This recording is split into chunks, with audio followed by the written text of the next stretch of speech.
Welcome to today's Ragbri page for the year 2004.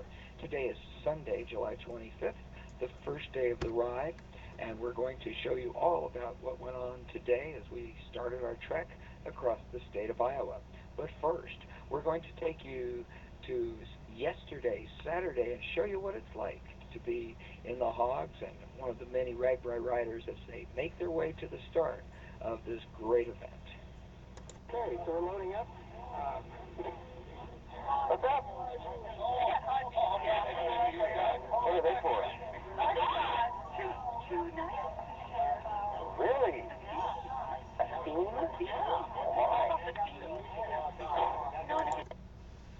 Well, here's Mike and Maria and Lyle as they show up, and turns out that everybody's showing up except for one thing, and that's the hog bus. But pretty soon they'll be coming up, and we'll be loading up and ready to go.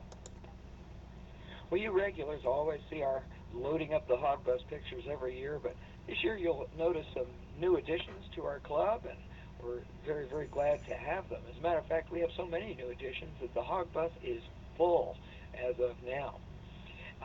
In addition, there are a few things you don't see that Larry has painstakingly devised, invented, and developed during the year to make our trip more enjoyable. First of all, there are 2 air conditioners in the bus instead of just one, and second of all, one that's making a big hit is now the shower water in the showers that you see in the back is heated. Yes, sir. The one that's missing its seat, the one that got hit by the leaves, I think. The first one, the very first one, the pink one. The pink one that's lost the pedal. So what are you going to do? I have to buy a pedal. Buy a bike. No. We can salvage it. Hogs can make anything work. Queen Hog Mary explains to us that the reason we had to go to this park on one of the towns on the way to the border was that we needed water for the showers, and the only way we can get water is to go to a city park and run a hose from the city park to the hog bus. At the same time, everybody decides to get off the bus and mess around a little bit in the park and have a good time while Wally and Larry do the maintenance on the bus to get it all set up and ready to go.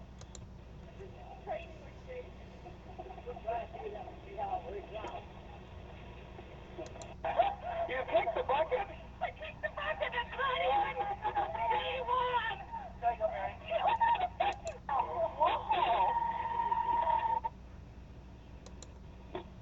Well, while some of the hogs are recreating and sliding down slides and playing in the sand, other hogs are in training for the ride, even as we speak.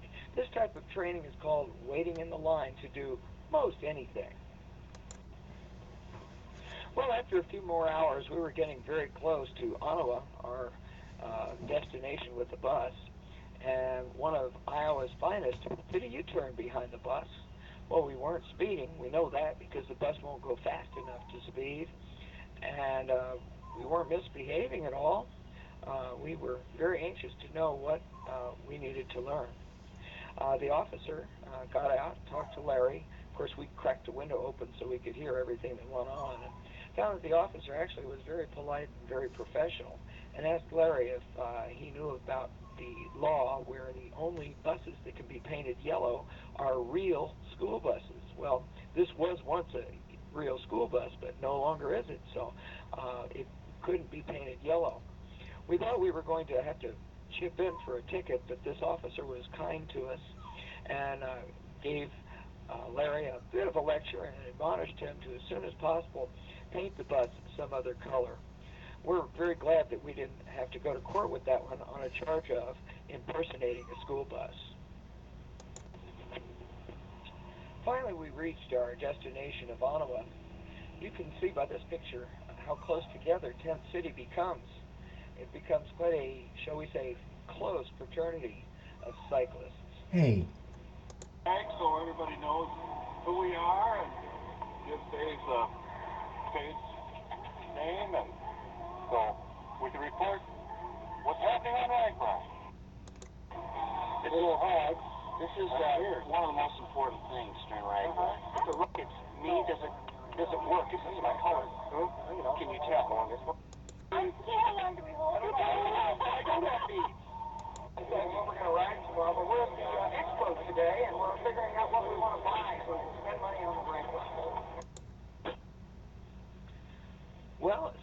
got moved in, lo and behold, two reporters from the Des Moines Register, this is the newspaper that sponsors the entire RAGBRAI, showed up and photographed the Hawks. They're going to spotlight our team in the Register one day this week. They talked to Bruce, one of our longest members, and they talked to me and interviewed us about the RAGBRAI page. So maybe we'll be famous in the next day or two. We had heard that downtown in the little square there where a lot of the festivities takes place, there's a lot of getting acquainted parties going on in the evenings. Well, we thought we'd be very anxious to get down there and get to know everybody, so we went down there and found that the place was empty.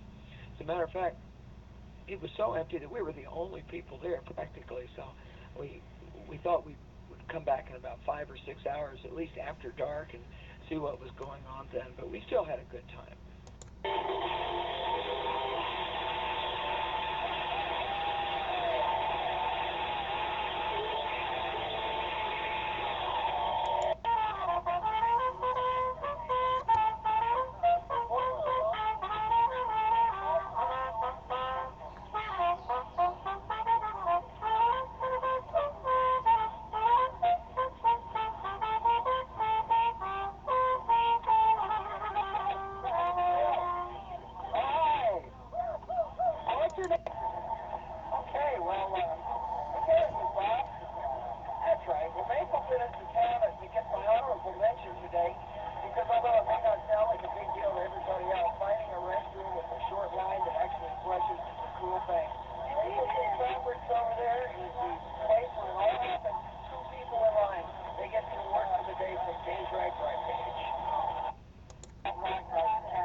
Well, the following 40, 50 miles was uneventful, a beautiful sky, beautiful roads, beautiful day, beautiful people, nothing wrong, even beautiful hills, and that doesn't happen too often. We got into a very, very nice campsite in Lakeview, Iowa. We arrived at 3:30 p.m., and it was time to pull out the laptop and get the page ready for you wonderful people that view us every day. Tune in tomorrow. We'll have lots more for you.